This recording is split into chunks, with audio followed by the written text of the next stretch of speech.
Now, she is an award-winning filmmaker who began her career making short features about dance and poetry for television. Since then, Rosa Rogers has gone on to make several award-winning documentaries, including The Greatest Show on Earth, the story of a deaf dancer performing at the Rio Carnival. Well, her latest film, Casablanca Calling, looks at a groundbreaking generation of Moroccan women employed as official Muslim leaders. And I'm delighted to say that Rosa now joins me. A very good morning to you. Hi. We've been playing the trail for this documentary all morning, and it really is intriguing that you've got women holding such a position of authority in a very traditional male Muslim society. Yeah, I think it's actually the first experiment officially of that kind in the world, which was why we were so interested in it when we first heard about it. Because although women have unofficially had positions of leadership, sometimes in the mosques, this is officially sanctioned. They're employed by the government, they're trained by the government, and there are hundreds of them working across the country.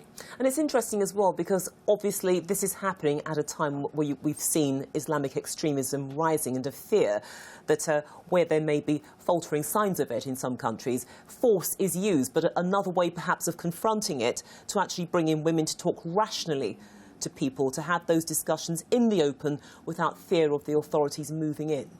Absolutely, and I think that was a big part of the drive behind the training. It's for men and for women. And basically it was introduced after the Casablanca bombings in 2005. And the Moroccan government felt very strongly, I think, that this was a real threat in Morocco. And they wanted to try and engage people with religion in a way that was much more moderate, that was about tolerance and peace and understanding and communication, which is what the programme is really trying to do. Why do you think the women in this film are such good communicators and they're perfect for this job? Because it's not easy in what is a man's world. Well, the selection process is incredibly rigorous. So for the women who become Morshadat, they're called Morshadat, these leaders, are selected from hundreds, even thousands who apply. And the women, to be selected, the women must have a university degree. They must know half the Quran by heart already, even before they begin the training. And they also have to demonstrate good communication skills. But then they have a very intensive year of training, which is obviously a lot about religion and Quranic studies, but there's a huge amount of it which is about communication. It covers psychology, international affairs, sociology. So communication and communicating right across the board with young people, old people, men, women, is really a part of that. I mean, in lots of ways, their job's almost like mediators and conflict. They do a lot of conflict resolution. So communication and getting people to sort of understand each other's point of view it's like the baseline of what they do, really. I mean, it is a fascinating film, and we have been playing the trail, and we're going to play it again for those who may have missed it. But this is the trail from Casablanca Calling.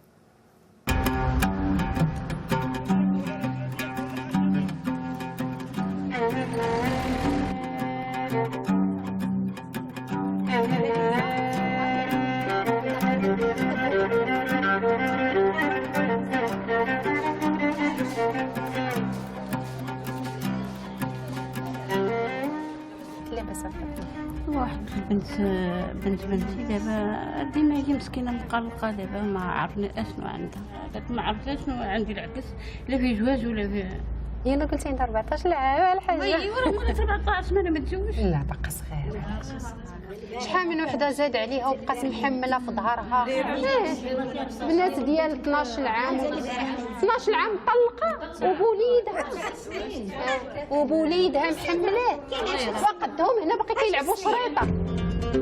المغرب كذلك كباقي الدول العربيه وباقي الدول المسلمه مر بقرون من التخلف او من الجمود، فكان المراه وقع عليها ظلم من حيث النظره الدنيا للمراه.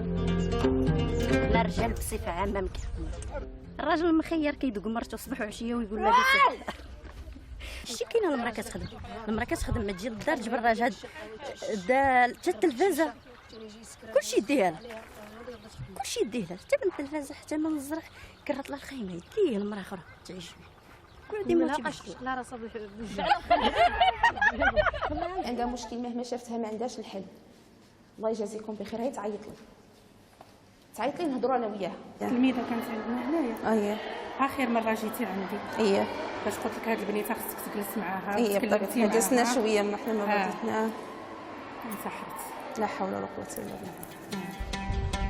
الدور ديال اللي كتقوم به المرشده الدينيه داخل المسجد وداخل المجتمع هي تصحيح بعض المفاهيم الخاطئه عند الناس، وهي الرائجه الحقيقه، هي بعيده كل بعد عن الدين الاسلامي. البنت كتعتبرها بحال شي قنبله موقوته اللي كتهدد الشرف ديال العائله في كل لحظه.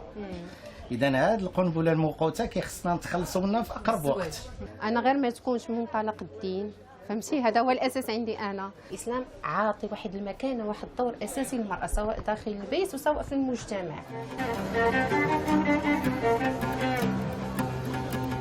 منذ فجر الإسلام والمرأة متميزة، والمرأة تحتل مناصب كبيرة ولها الفضل في مجموعة من التطورات في الحضارة الإسلامية. كيف الآن تراجع دورها؟ كيف هي الآن تناضل من أجل أن تقول لا لحقوقها المهضومة؟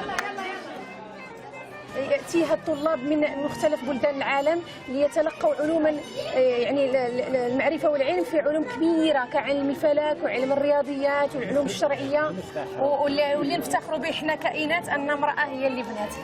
فتصفيقات لينا الله يجزاكم بخير. The trail there to Casablanca Calling. And Rosa, the thing which is so astonishing, particularly in that last section, is the sheer confidence of this woman, the Moroccan, talking to these girls and extolling the fact, the brilliance that you have this university built by a woman. Yeah, I mean, not many people know about the Karaouin Mosque, which is in Fez. It was one of the first mosques in the world, and it was actually the first university, although it wasn't called a university. People used to come and study there, and it was built by a woman.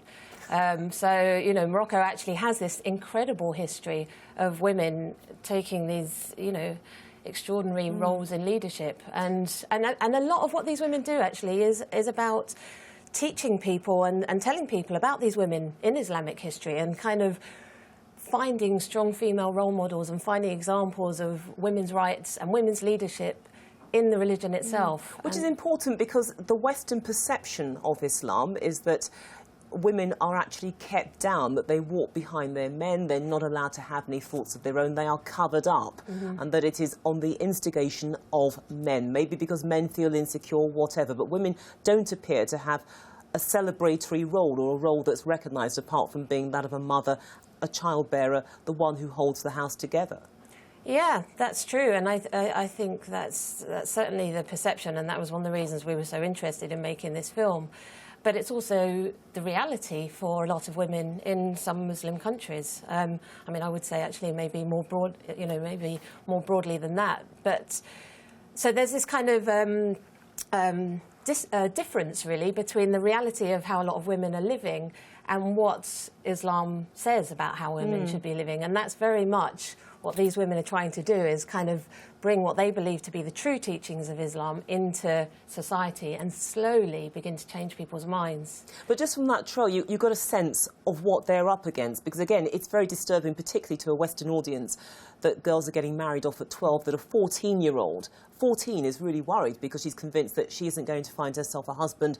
You've got women working, their husbands are doing nothing, and an expectation when you get married that when you come home, you might not find him there, or if he is there, he might just assault you. He doesn't even need to give a reason, but that's what you can expect from your marriage.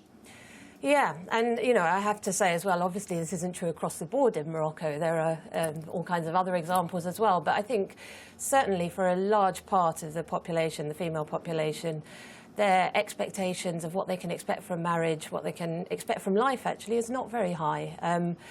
A lot of girls, particularly in rural areas, don't go to school. And although the legal age for marriage now in Morocco is actually 18, that was changed about 10 years ago when a whole raft of new laws were brought in to improve rights for women. But despite that, marriages still happen because there are the traditional marriages which aren't registered and which happen all over rural Morocco still, and a lot of girls are still very young. And one of the big problems with those kind of marriages in particular is that if there is a problem, if the husband does leave, for example, the wife has no rights at all because it's not legally recognised, although it's recognised by the community and the family. Is she seen as the culprit, the person who broke up the marriage? That, in other words, if she was doing something right, he would never have left in the first place? Yeah, usually the woman is to blame. And what's incredibly sad, I mean, what I found very difficult talking to a lot of the girls and women in rural areas who knew that situation very well, is that if the husband leaves, or if the husband is violent or treats her badly, the girl can't actually go back to her family because, in a sense, once they've kind of married her, she's not their responsibility anymore. And so a lot of women are sort of trapped, you know, trapped in a very difficult situation, either in a very unhappy and sometimes violent marriage, or sometimes, you know, left on their own with no, financial support at all. So having to look after themselves, and if there are children, looking after them as well, so as single parents. Lead, you know, a lot of women to, you know, they're then forced into sort of earning money in ways. Yeah, into prostitution, basically. Yeah. Sure. But I mean, so really, these mendicants, they're not just serving a spiritual role, they're also role models as well, because these are women who have a university education behind them. Some of them aren't married, some of them are married, but they never got married at the age of 12, at 14. Some of them probably got married in their 20s. Yeah, they're huge role models. I mean, I think the significance of that can't be underestimated, really, because they're working with young people, and particularly with the girls in rural areas. I think they are incredible role models. You know, there they are, they're strong, they're leaders, they're encouraging girls to sort of finish school, to get their education, so that they don't get trapped in the same cycle that their mothers might have been trapped in. And they really do inspire girls, you know, across the country, I think. And we saw that time and time again, you know, in meeting the teenagers that they're working with, who would often say, you know, I'd like to be a Morshidat. I'd like to be a Morshidat when I grow up, you know, or I didn't think I could do this, but now I know I can. So it's hugely important what they're doing. But to be a Morshidat, is it really a career, or is it a calling? What a question to ask. Well, I think it has to be a bit of a calling. I mean, it is a career, it's a paid job, it's a government job, but it's clearly so much more than that, you know. And I think all the people who do it because they feel compelled to do it. It's something that they really maybe have always wanted to do in some way, and when this opportunity came up, it just you know, it felt like a job that had been created for what they wanted to do, really. Do you sense that other Islamic countries are actually looking at the Moroccan experiment, because it was pioneered by a king who's obviously pretty on the ball here? It's achieving results, or it certainly appears to be achieving results. Is there any indication that other countries are actually looking at Morocco and saying, well, hang on a minute, maybe this is something that we should start doing as well? Yes, some other countries have already been doing, you know, have started similar programmes. I know in Turkey there's a similar programme underway. I think in Egypt there is as well. Other countries have certainly shown interest. And I know that from the Morshidat have travelled, you know, both in Europe and to other Islamic countries and talked about their experience, and a lot of people have shown a huge amount of interest, both in the West and in the Islamic world. So it is the new way forward in many respects. Yeah, I think it is. I think it is. And, you know, I think it's quite interesting because, you know, in this country, for example, there have been a huge amount of debates about the role that women play in the Church of England, for example. And I think maybe it's something that's happening across the board, and that's you know, the across interesting different point, isn't religions. it? That women are coming forward in religions and taking a leading role. Absolutely, absolutely. This film is being shown at independent art houses around London, but it's also going to be broadcast as well on various channels. And what else are you working on? Because you're a very busy lady. You love your documentary, so I assume you've got another project in the pipeline in 45 seconds. Yeah, actually, I've just finished another film, also in Morocco, which we filmed alongside this, which is about Morocco's first contemporary circus, which is a project for children from a very sort of deprived area who were just fantastic. So it became a professional school, and it follows 4 young people as they set out to try and transform their lives and futures through contemporary circus. Right, and of course the circus theme isn't new to you, because you've alluded to it before in some of your earlier films. The circus, well, certainly arts, yeah. There's been lots of art, yeah. Sure. And I think what's kind of interesting about this one in a Moroccan context is it's very much about creative expression, and in Moroccan culture that's quite a new concept. Right, well, one to look out for, but at the moment we'll be keeping our eyes peeled for Casablanca Calling. But Rosa, thank you so much for joining us here on This Day Live.